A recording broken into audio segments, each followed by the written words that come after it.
Good afternoon, everybody. Good afternoon. What a great day. Thank you all so very much for being here.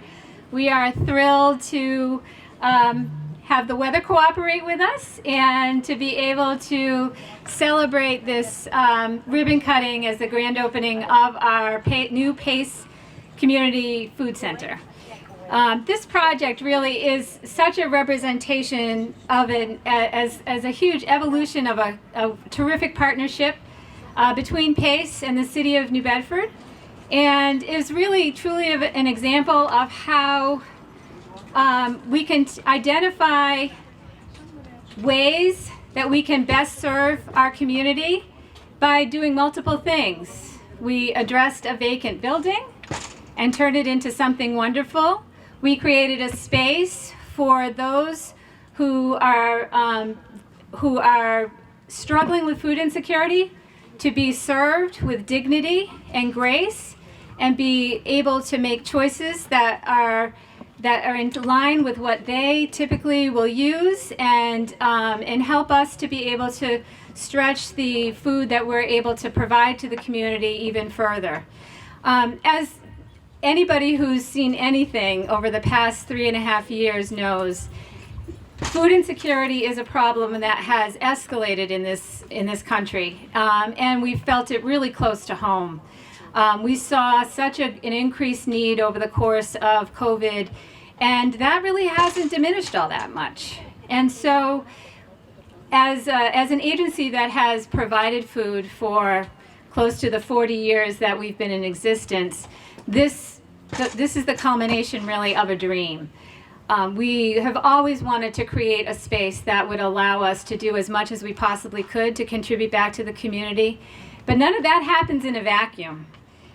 Before I introduce our first speaker today, I just want to say that this truly was a partnership of effort from our entire community to make this happen. I've already mentioned the City of New Bedford, but up here we want to really acknowledge all of those funders that have been a part of making this a reality. The Greater Boston Food Bank, the Commonwealth of Mass, I'm going to have to look, the Food Security Infrastructure Grant, which is the Commonwealth of Mass, Carney Family Foundation, Rustic Fire, which donated our systems, South Coast Community Foundation. It's been just really a wealth of support that we've received from the community, and we are truly grateful.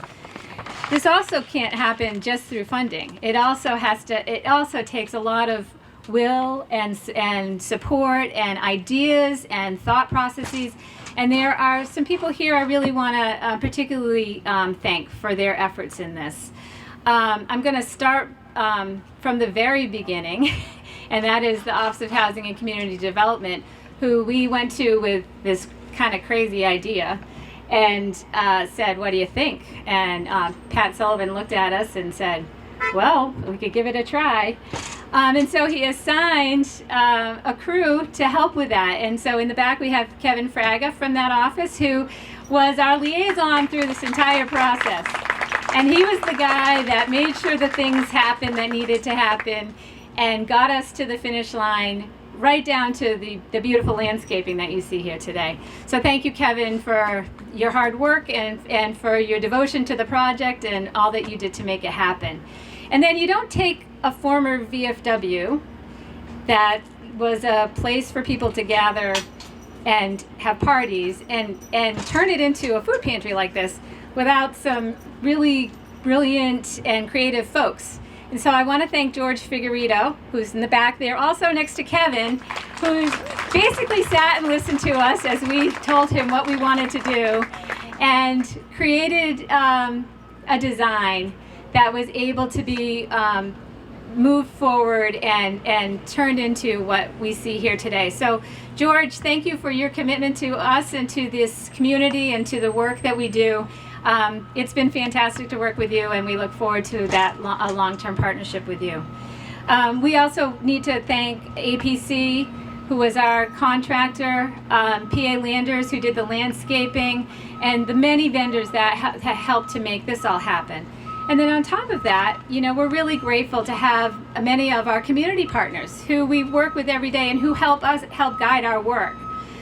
So folks like, we have folks here from the South Coast Food Policy Council. So I see my friend Liz in the back and Christine. We meet on a regular basis to talk about all things food in this area, and including distribution. And so it's their wisdom that helps to guide us. We've been really fortunate to have some great partnerships with Coastal Food Shed and Elliott Farm to help provide us with fresh food for everybody. Price Right, All Security, Reggae on West Beach, who collects food for us all summer long. We have a beautiful mural. Before you leave, if you haven't seen it already, please go take a look at it. But we want to thank Fitz Carmel Lamar for that. And we have schools that help out with us. Bristol Aggie, our sister school, Old Colony Voc Tech, and a host of other folks. But then what this has become and where we're headed is really to create a place where people can gather and have this be a hub. And that concept and the kind of work that we're doing is really well supported by our elected officials even. So we're really grateful to have Liz for Representative Keating's office, and Audra from Senator Montigny's office, and Dina from Rep. Cabral's office here in the audience, who have all been a part of this and seen as we've moved forward. We appreciate your support. But it takes a staff to understand the vision and to really make it come alive. And I have to tell you, I could not be more proud of the folks who are working in this building than I am. You guys have taken the ideas and run with it. And thank you guys. And while we're continue to be a work in progress, I appreciate your willingness to continue to go back to the table, continuously improving what we have to offer. And then of course, you can't run a food pantry without volunteers. And so we have a small representation of the folks that over the last two to 3 months have signed up and are here every day to try to help folks shop and help stock and do all that. And you folks really are our backbone, and so we really thank you for all of that. So we are really excited for the future. We can't wait, and if any of you in the audience provide services and you want to get a seat here and take some time here to meet with your clients here, you're welcome to do that. We have an extra space set up for that. You just have to contact Brooke, and she'll be able to get you plugged in. And we want the community to use this space. That's why we made it. We have all this open space. We've got the lunch program that's going to be here this summer. So we really this is a space for all of you. And we're truly, truly humbled and grateful that this was able to happen. So without further ado, I'm going to turn it over appropriately to the representative from the city at the Office of Housing and Community Development. But I have to say, this is probably a unique ever kind of situation, because really a lot of this wouldn't have happened without the hard work of Josh Amaral. When he was here as the Assistant Executive Director, he did a lot of the legwork necessary to make all of those things that I talked about happen. And he really, we couldn't be more appreciative of all that he put into this. So I'm really happy that he can also be here on the end of it, representing the office that helped to make this happen. So I'll turn it over to you, my friend Josh.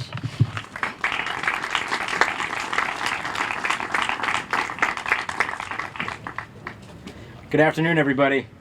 My name is Josh Amaral. I'm the director of the city's Office of Housing and Community Development. Before we get started, first, I have to offer the apologies of Mayor John Mitchell, who was supposed to be here speaking in this slot up here on the program, but instead is heading to the hospital. As many of you may know, there was a shooting involving a police officer yesterday. He has the opportunity to go and visit that officer in the hospital along with the police chief, and so we certainly understand why he can't be here with us, and we send our best wishes to that officer. The mayor sends his best wishes to us as we're here to celebrate today. He's been here to this project a couple times as it's sort of unfolded over the last several months, and he'll be back soon to get a tour of the finished product. But again, we will proceed.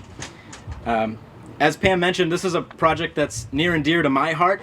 As you know, I served prior to my job with the city, and starting in December with the city, I was the assistant executive director here at PACE, and so it's a really special day and really great opportunity for me to be here to celebrate the culmination of all the hard work of my colleagues, past and present. Around this time of year, it was in the summer. I remember because it was hot and sweaty, just like it is now. Just over that fence across the way where Pace Head Start is, I remember talking to Nancy Feeney, who was the board chair at the time, wherever she is, and Deb Bullia, who was the director of development at the time. And we're always on the hunt for space at Pace, right? Everybody, we always needed something for Youth Build or for the food pantry to finally get out of the basement or for any other program needs. And I remember looking across the fence with them, and our conversation sort of turned to like, wow, it's a shame that nobody's able to do anything with that. I wonder if we could ever make that something. So fast forward 3 years to 2020. And now, mind you, the building was in bad shape. The lot was neglected and unkempt for years, which was really notable in particular because it's such a large lot. And you're in a primarily residential neighborhood, so the view that all the neighbors had here was of this overgrown and abandoned building. And so for a number of reasons, it made sense to do something. So September of 2020, we're 6 months into the pandemic, which has really exacerbated food insecurity in our community, among others. Food prices were high, unemployment was suddenly rocketing, and we recognized there was such a demand for more food. I see Liz Wiley, I see Carl Alves here, who were helpful in spearheading that and bringing agencies together around that issue around that time and continuing that space. We also saw that the state issued an RFP, the Food Security Infrastructure Grant, which was $500,000, and suddenly those conversations from 2017 kind of started rushing back, right? Of wow, we had these mobile sites at the time to help with the food demand, one of them being right over there at the corner of Head Start, right where this lot starts. And the thought was, if we could activate that site, that could be the solution to our food security challenges in the short term with the pandemic, but also as a long-term home for the food pantry. The Pace Food Bank, operating out of the William Street basement, was overrun by 4 or 5 times the number of clients that it would typically see. And so, with the building listed for sale, that grant opportunity, it made sense to press ahead. And as Pam mentioned, we discussed that idea with the Office of Housing and Community Development, my predecessor, Patrick Sullivan, and they and Mayor Mitchell were looking for investments for some of the additional community development block grant dollars that the city was allocated as part of the CARES Act. They were looking for projects that would help residents through the pandemic, but would also make a lasting difference in our community and would leverage significant dollars to have an even bigger impact than just what those dollars brought to the table. This project fit the bill perfectly, and they were very supportive. I remember in the middle of the Thanksgiving distribution, it was pouring rain, and we got the word that our project was recommended for funding, and that was a really exciting day. I see Anthony over there. He was there in that group picture and has been sticking around with the food pantry for quite a while, so we're happy to see the progress that everybody's made. As Pam can attest, it was a tricky path to navigate from what I would characterize as an interesting acquisition process to learning all about how time-intensive and expensive construction can be during the pandemic. I think we probably had 12 or 14 different dates when we'd actually move in, and those kept getting moved back to be more realistic along the way.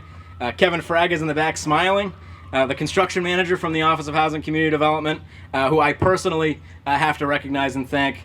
He really led the way with the construction of this project and made every step a breeze. How about a round of applause for Kevin Fraga?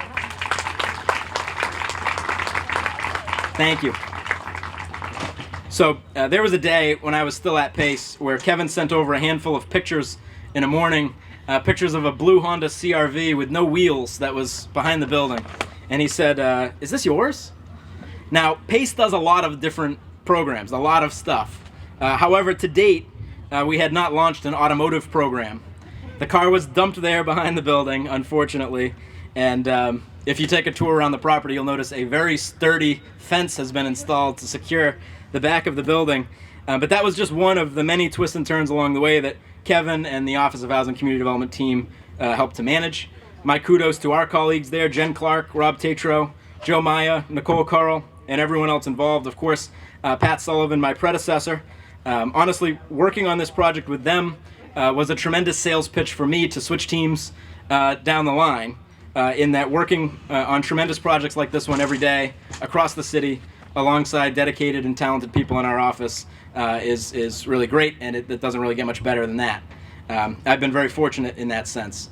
I also want to acknowledge, as Pam did, George Figueredo and Rafal Tosco of RT Architecture, who really went above and beyond in managing this project, and as they do with so many other community projects that we're involved in. The PACE staff, my old colleagues, have done an incredible job getting this place fit out and up and running.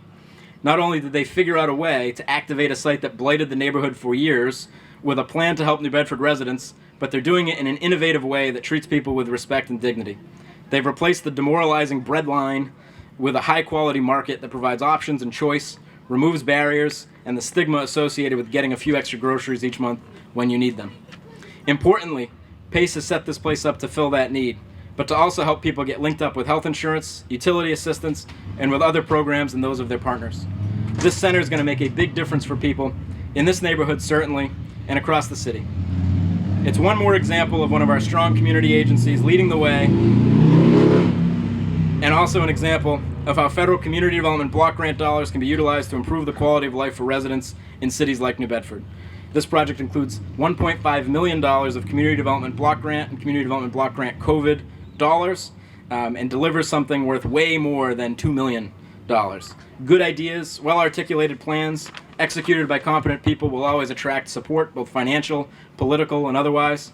And in that sense, I would be remiss if I didn't acknowledge Councilor Derek Baptiste, Elizabeth Tebbs-Rhoda of Congressman Keating's office, Audra Riding from Senator Montigny's office, and Dina Abreu from Representative Cabral's office. So thank you.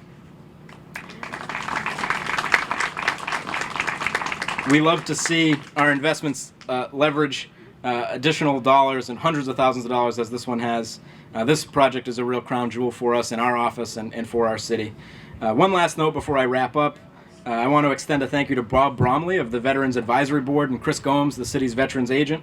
They, alongside other city departments and the Military Museum, were instrumental in preserving the history that was memorialized here in the building in its former life as a VFW post.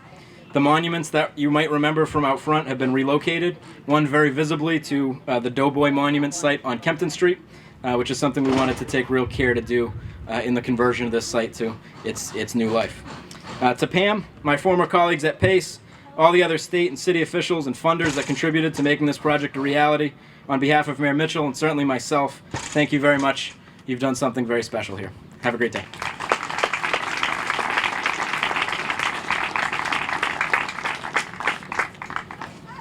All right. Well, as Josh said, you know, one of the things that's wonderful about this is the support that we've received from our elected officials.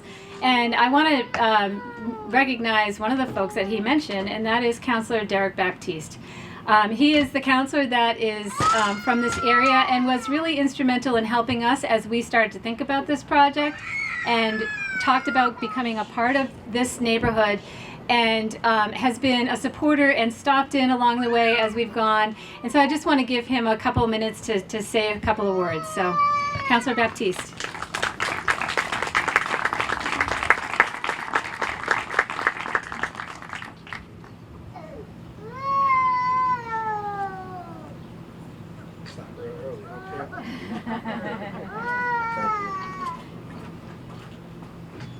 Thank you, Pam, for your kind words. You know, growing up in this neighborhood, I grew up a couple of blocks down. We used to play football in this field. As we got older, we used to fill our livers in this building. And when it got torn, when you know, people left and, you know, money goes, and, you know, you see a decrepit building in a beautiful neighborhood like this, in a beautiful neighborhood that I grew up in. And then you get a call from Josh one day. I got like several calls from Josh and a couple of Zoom meetings because it was the pandemic that we went through, and Josh and Pam and Genesis and, you know, a lot of people that were involved in making this happen. I didn't think it was going to come out the way it did. And to see, they put this in a basement. This was in a basement. Just imagine that. Like, this whole building was in a like, everything that they did for people was in a basement. Like, to have this is incredible. So to Pam, Brooke, Emma, and the staff, the volunteers, Josh, you know, you was a part of the staff and you was very persistent with stuff going on, housing and community development. A lot of the state officials, the PACE board, and other agencies and people who care about the city and the people in it. As you can see, there's been people walking in and out of here getting the services from this beautiful building. And I had a chance to come up in here on some of the wackiest days going on and just see how helpful the staff was, how helpful the volunteers were, the people at the front desk, how they cared and treated people with care. We don't have a lot of places that actually, you know, a lot of people do it for the fun and a lot of people do it just to say that, you know, to put their name out there. Not a lot of people do it because they actually love what they do and they love the people that they do it for. And the people at Pace been like that for, I don't know, as long as I remember. I remember Pam was one of the people that helped me, you know, start my journey in this career. So I'm very grateful for that. And so I'm just going to be brief up here and just say thank you to everybody that has anything to do with it, that keeps this place beautiful, that keeps this place running, that keeps this place alive. We need more of this. You know, this shouldn't be the only one. I think they need another spot so that they can have another one on another side of the city so that they can help more people. Just imagine how many people can't get the services that they should be getting because of transportation and how hard it is to get here. And you know, they've built this from a basement into a beautiful building. Now let's help them, you know, get other places so that they can help more of the masses around the city. So, you know, I think it's a beautiful place. People come in here, they don't make people feel ashamed of getting help. So many people feel ashamed of getting help in the city, and that's why they don't go get help. And when they go to places like this and they don't feel ashamed of getting the help and getting the resources, it helps so many people out. And it makes them feel confident within themselves to not only get better, but to give back as well. So I hope for many years of success, I hope for growth. I hope that, you know, you can bring this program all around the city. And, you know, I just wish you all the blessings in the world. Thank you. Have a good day. Thank you.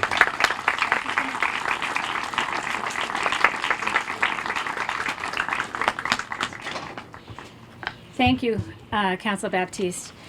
So now I'd like to introduce you to the woman who's seen it all. We are very blessed to have staff that have been with us for a long time and have dedicated their lives to the work that we do. And so, without saying too much more, I want to start off by saying thank you to Emma Mello, because she has run our pantry for a very long time. And she has been kind of the bread and butter, the person to go to as our pantry has evolved over time. I wanted to give her just a chance to sort of talk a little bit about what it's taken to get us here and where we're headed. And so I'm going to turn the mic over to you, Emma.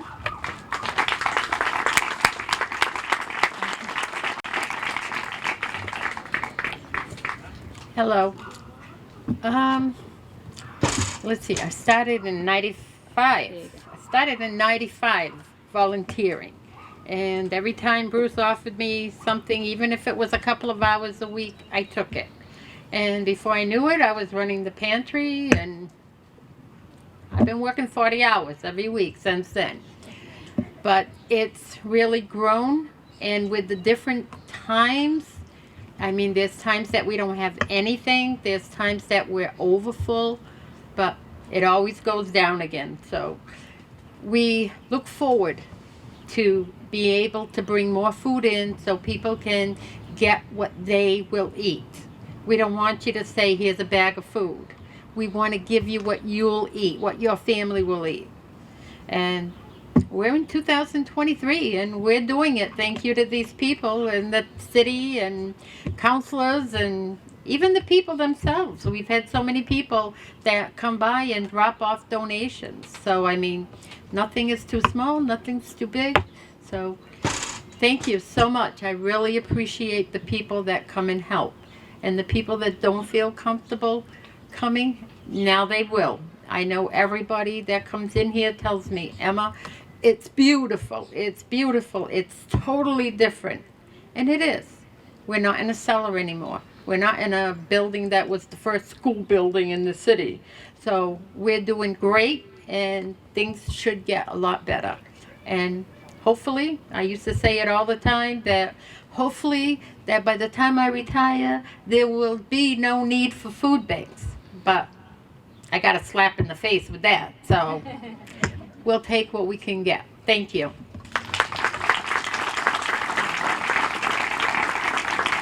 Thanks, Emma.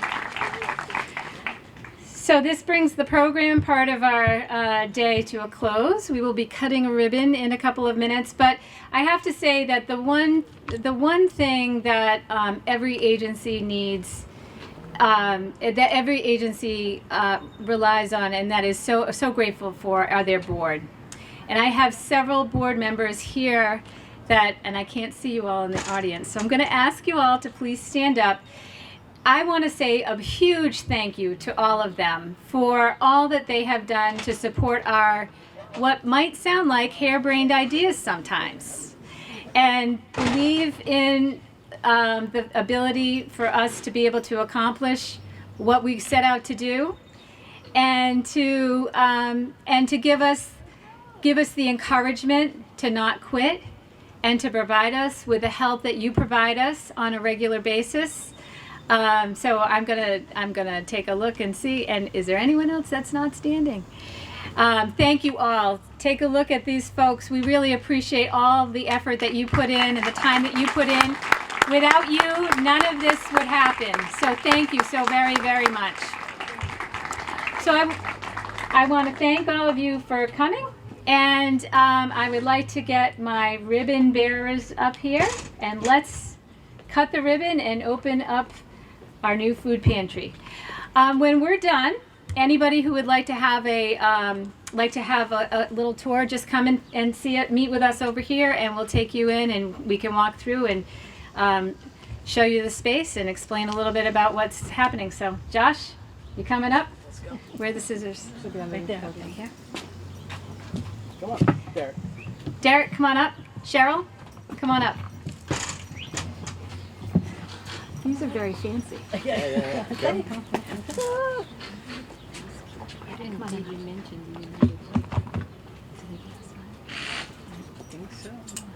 All right. Okay. Do you guys go on the other side or this side? Yep. No, this side. All right, we're going to let you do the honors. Come on, Emma. Come on, Derek. Come on, get in there. Come on, get in here. Ready? Should we do a countdown? Should we do a countdown? Ready? Let's do it. 1, 2, 3. Hold it tighter. 4, 5.